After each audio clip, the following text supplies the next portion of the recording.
నమస్తే రమగారు. నమస్తే జయ. రమగారు, చందమామ కథలు హ్మ్. ఏదైనా ఒక కథ చెప్పండి.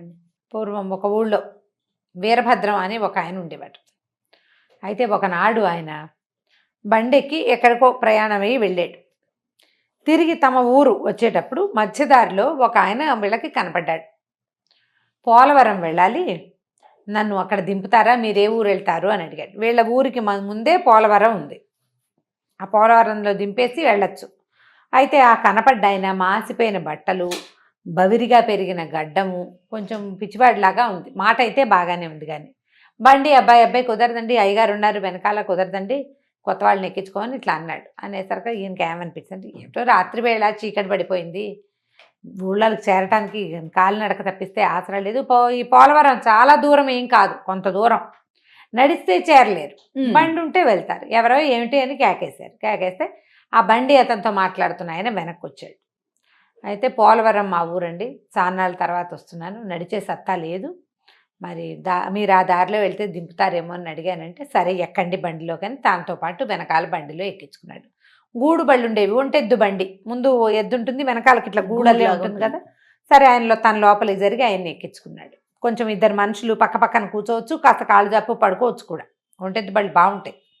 అయితే ఎవరు ఏమిటంటే, నా పేరు రామేశం అండి, మాది పోలవరమేను, మరి నేను సంవత్సరం అయింది హిమాలయాలకు వెళ్ళి ఇప్పుడే తిరిగి వస్తున్నాను అన్నాడు. అనేసరికల్లా ఆయన ఆశ్చర్యపోయాడు. నా గడ్డము అవి చూస్తే మీకు తెలుస్తుంటుంది, ఏడాది క్రితం చేసిన సంస్కారమే అప్పటి నుంచి లేదండి, చాలా కష్టాల్లో ఉన్నాను నేను, ఎన్నో ఇబ్బందులు, ఆ ఇబ్బందులు తట్టుకోలేక ఎక్కడికైనా వెళ్ళిపోదామని వెళ్ళిపోయాను, ఇల్లు వదిలిపెట్టి వెళ్ళటం హిమాలయాల్లోకి వెళ్ళిపోయాను. అక్కడ చాలా కాలం ఒక గురుగారు ఒక ఆయన దగ్గర నేను కూడా తపస్సు చేసుకుంటూ ఉన్నాను. ఆయన నా కష్టాలు తీరటానికి ఇగో ఈ రాగి రేకుని ఇచ్చారండి. చొక్కా రాల్చి జేబులోంచి తీసి చూపించారు. ఇంత రేకు, దాని మీద ఏవో బీజాక్షరాలు అవి రాసున్నాయి. ఈ రేకు ఇచ్చారు, నా కష్టాలు దీంతో తీరుతాయి, దేవుడి దగ్గర పెట్టుకోమన్నారండి.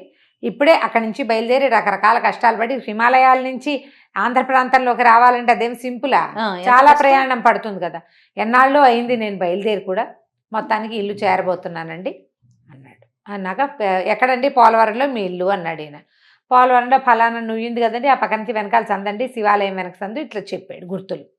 ఓహో, అక్కడ కూడా మా వాళ్ళు ఎవరో ఉన్నారు, మాట్లాడుకుంటాం ఊళ్ళల్లో వ్యవహారాలు. అట్లా కాసేపు మాట్లాడుకున్నారు. సరే ఏమైంది, ఆ కూర్చున్న ఆయనకి కునికిపాట్లు వస్తున్నాయి, ఎప్పటి నుంచి నడుస్తున్నాడు. సరే కాసేపు నడుం వాల్చండి అన్నాడు. ఈయన వీరభద్రం గారు కూడా కాళ్ళు చాపు కూర్చున్నాడు, మెల్లిగా కునికిపాట్లు పడుతూ. బాగా 9:30 10 గంటలు అయ్యేసరికి ఆ పోలవరం చేరింది బండి. అక్కడి నుంచి ఇంకొక 30 గంట అరగంట ప్రయాణం చేస్తే వీళ్ళ ఊరు వచ్చేస్తుంది. బండివాడు వచ్చి, అయ్యా పోలవరం వచ్చిందండి, నువ్వు దాకా వచ్చాము, ఆయన లేపండి అన్నాడు. తీరా ఈయన లేపబోయేసరికల్లా ఆయన మరణించాడు. బండిలో ఉన్న ఆయన అలా మరణించి పక్కకు పడిపోయి ఉన్నాడు. అయ్యో ఏం చేయాలి, ఆయనతో పాటే కూర్చుని ప్రయాణం చేశారు కదా.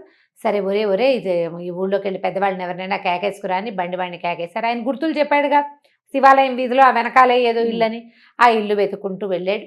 ఈ లోపల ఆ ఊరు మున్సబ్ గారిని పిలుచుకొచ్చారు. వీరభద్రం గారు కొంచెం ధనవంతుడు, 4 పరిచయాలు ఉన్నవాడే, ఈ ఊళ్ళో ఆయనకు తెలిసిన చుట్టాలు ఉన్నారు, వాళ్ళని కూడా కేకేసుకొచ్చాడు బండివాడు. మన తప్పేం లేదని కూడా చూపించుకోవాలి చూడు, అది ఒక ఇబ్బంది కదా.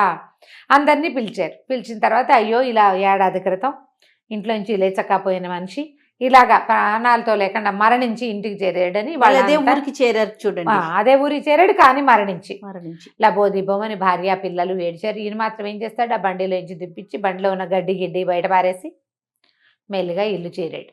ఇల్లు చేరాక ఆయనకి తెలిసింది, ఆ రాగి రేకు, ఏ రాగి రేకు అయితే రామేశం గారు తనకు చూపించాడో అది తమ ఇంట్లోనే తమ బండిలోనే ఉండిపోయింది, ఓ పక్కకు పడి ఉంది. గడ్డి అవి దులిపినప్పుడు గడ్డి దులిపేశారు కదా, అంటే ఆయన శవం పడుకున్నది కదా, అది ఆ సందట్లో ఇదో పక్కకు పడిపోయి ఆ బండి తాలూకు కట్లల్లో ఇరుక్కొని ఉంది. సరే ఇంటికి వచ్చాక ఈయన నెత్తి మీద నీళ్ళు పోసుకున్నాడు. ఆ రాగిరేఖ బండివాడి పట్టుకొచ్చి ఇచ్చేసరికి దాన్ని కూడా కడిగి ఏమనుకున్నాడు, రేపో మాపో మళ్ళీ 2-4 రోజులు ఆగి వెళ్దాం, ఆ ఊరు వెళ్ళి వాళ్ళకి అప్పచెప్దామని చెప్పి ఆ రేకుని తెచ్చి ఆయన ఏం చెప్పాడు, దేవుడి దగ్గర పెట్టుకోమన్నాడు కదా, దేవుడి దగ్గర పెట్టాడు.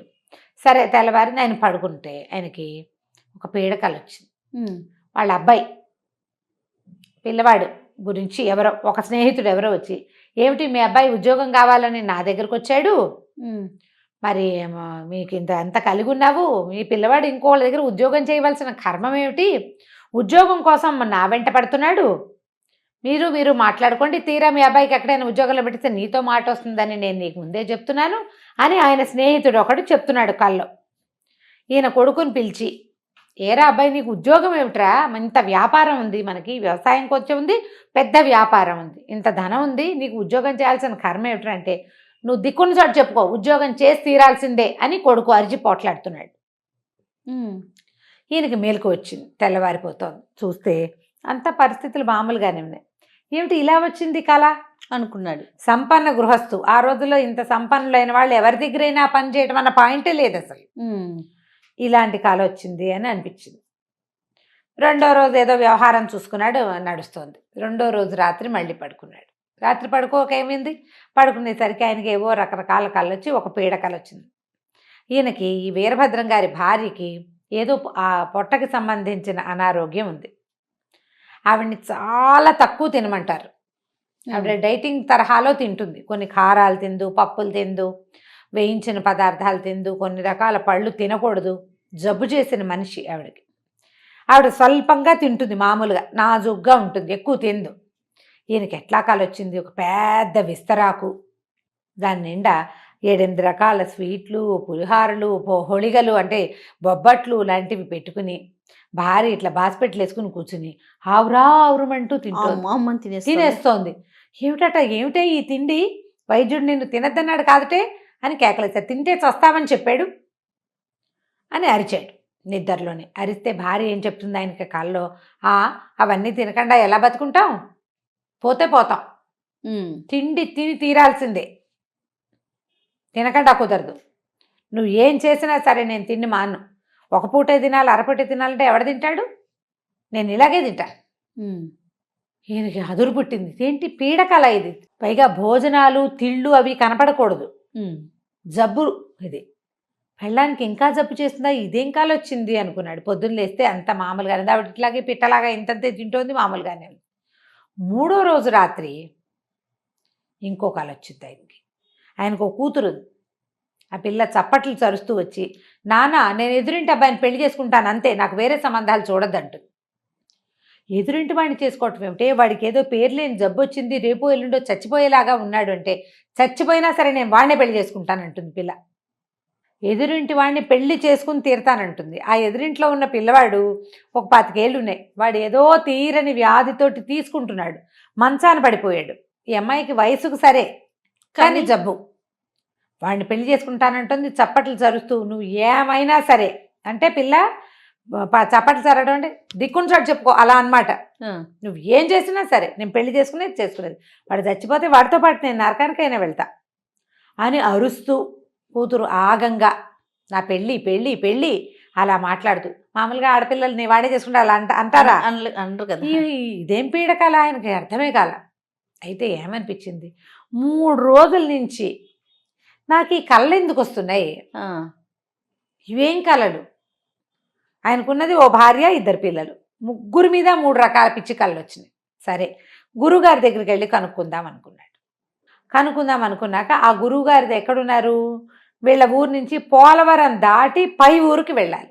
అప్పుడు ఆయనకి ఏమనిపించింది అంటే, ఆ రామేశం చనిపోయాడు మన బండిలో, అతన్ని రాగి రేకు మన ఇంట్లో ఉంది, వాళ్ళకి ఇచ్చేసేద్దాం, గురువుగారిని కనుక్కుందాం మన పీడకల సంగతిని. ఆ రాగి రేకు కూడా చేత్తపుచ్చుకున్నాడు. పెళ్ళాన్ని చెప్పాడు, ఏమే ఒకసారి గురుగారి దగ్గరికి వెళ్ళొస్తాను, నాకేమిటో మనసు చాలా చికాగ్గా ఉంది అన్నాడు. సరే వెళ్తూ పోలవరంలో ఆగారు. ఆగాక వాళ్ళ ఇల్లు వెతుకుంటూ వెళ్ళాడు. చూసారుగా ఆ రోజు రాత్రి ఆ ఇంటికి వెళ్ళి ఆవిడ దగ్గరికి వెళ్ళేసరికి ఆవిడ చాలా దుఃఖపడి ఏడ్చింది. బాబు మా కష్టాలు ఏం చెప్పమన్నావు, నాకు పుట్టెడు జబ్బు, తింటే చచ్చిపోతాను నాయన, నేను